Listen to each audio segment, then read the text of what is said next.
Бизде ушундай бир мышык бар үйдө. Тамак жасабайт, жумуш иштебейт, окууга барбайт. Только уйку, тамак, телефон. Айто. Ошондой.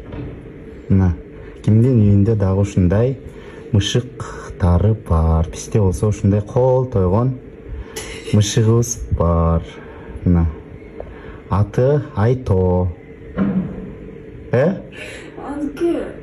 Мына түнкү саат 2-ге чейин, 3-кө чейин интернетте отуруп, анан кино көрүп, эртең мененки түшкү саат 2-де завтрак ичет.